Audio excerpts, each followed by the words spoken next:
এক বিজেপি কর্মীর আকস্মিক মৃত্যুর ঘটনায় এলাকায় শোকের ছায়া। ঘটনাটি ঘটেছে খানাকুলের চিংড়া এলাকায়। জানা গেছে মৃতের নাম অনুপ সিং, আনুমানিক ৪৫ বছর বয়স। তার বাড়ি চিংড়া পঞ্চায়েত এলাকার ঠাকুরানী চক এলাকায় বলে জানা গেছে। ঘটনা প্রসঙ্গে জানা যায় ওই ব্যক্তি পেশায় দিনমজুর। প্রতিদিনের মতো তিনি গতকাল অর্থাৎ বুধবার আলু জমিতে কাজে গিয়েছিলেন। বেলা হয়ে গেলেও বাড়ি না ফেরায় পরিবারের লোকজন খোঁজাখুঁজি করতে গিয়ে ওই ব্যক্তিকে মাঠের মধ্যে পড়ে থাকতে দেখেন বলে জানা যায়। ঘটনার পর ওই ব্যক্তিকে তার পরিবারের লোকজন তড়িঘড়ি উদ্ধার করে চিকিৎসার জন্য নতিবপুর হাসপাতালে নিয়ে গেলে চিকিৎসকেরা তাকে মৃত বলে ঘোষণা করে। ঘটনার খবর পুলিশকে জানালে পুলিশ মৃতদেহ উদ্ধার করে আরামবাগ মেডিকেল কলেজ ও হাসপাতালে ময়নাতদন্তে পাঠায় বলে জানা যায়। ঘটনার খবর জানাজানি হতেই মৃতের পরিবার সহ এলাকায় নামে শোকের ছায়া। কিসের কারণে ওই ব্যক্তির এই মৃত্যুর ঘটনা ঘটে তা জানা যায়নি। যদিও ঘটনাটি কী ঘটেছে খতিয়ে দেখছে খানাকুল থানার পুলিশ। দেহ ময়নাতদন্তের পর ফিরে পেতে খানাকুল থানার দ্বারস্থ হন মৃতের পরিবারের লোকজন।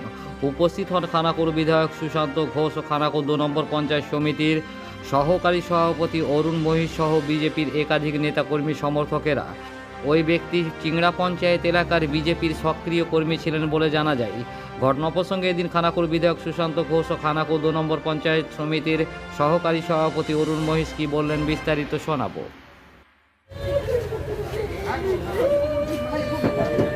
দেখুন, আমাদের চিংড়া অঞ্চলের সক্রিয় কর্মী অনুপ সিং তো খুবই গরিব কার্যকর্তা।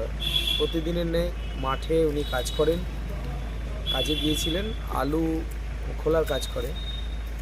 তো সেই সময়ের মধ্যে কিছু একটা ঘটনা ঘটেছে। তো খবর পাওয়া যায় মাঠের মধ্যে মৃত অবস্থায় পড়ে রয়েছে।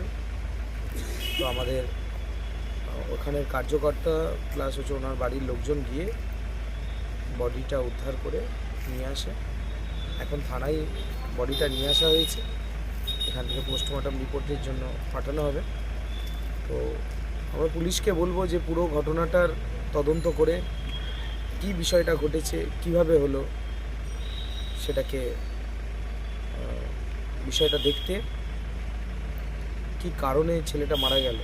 তরতাজা ছেলে, বাড়ি থেকে বেরিয়েছে, ভালোভাবেই বেরিয়েছে, হঠাৎ করে এমন কি হয়ে গেল যে এরকম ধরনের একটা দুঃসংবাদ আমাদের সবাইকে শুনতে হবে।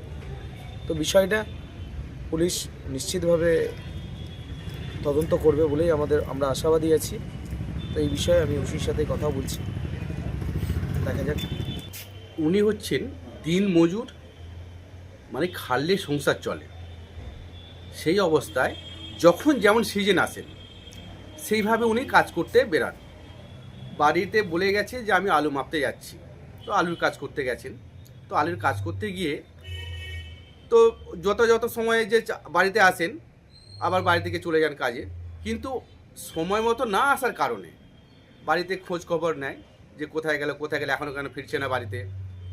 তো তারপরে হঠাৎ করতে খবর আসলো যে উনি নাকি মারা গেছেন।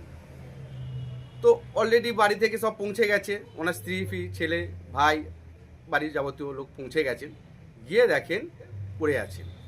তো সেই অবস্থাতে আমরা ওখান থেকে উদ্ধার করে নতিপুর হসপিটালে নিয়ে আসলাম এবং তার সাথে সাথে ডক্টরবাবু দেখেছেন, দেখে উনি বলেছেন যে মারা গেছেন। এবং তারপরেতে আমরা থানায় ফোন করি, থানা থেকে পুলিশ প্রশাসন গেছেন, যার পরে থানাতে তুলে নিয়ে আসছেন। দেখুন, কিসের কারণে বলতে আমি তো আর এই মুহূর্তে বলতে পারবো না, যেহেতু পুলিশ তুলে নিয়ে এসেছেন, প্রশাসনের হাত এইটা। পোস্টমর্টম হবে, পোস্টমর্টমে কী রিপোর্ট দেয় না দেয় তার উপর ভিত্তি করছে। একদম সক্রিয় আমাদের কর্মী, একদম ভারতীয় জনতা পার্টির সক্রিয় কর্মী। ওনার নাম হচ্ছে অনুপ দলুই, আমার নাম হচ্ছে অরুণ মহিষ, খানাকুল 2 এর সহকারী সভাপতি।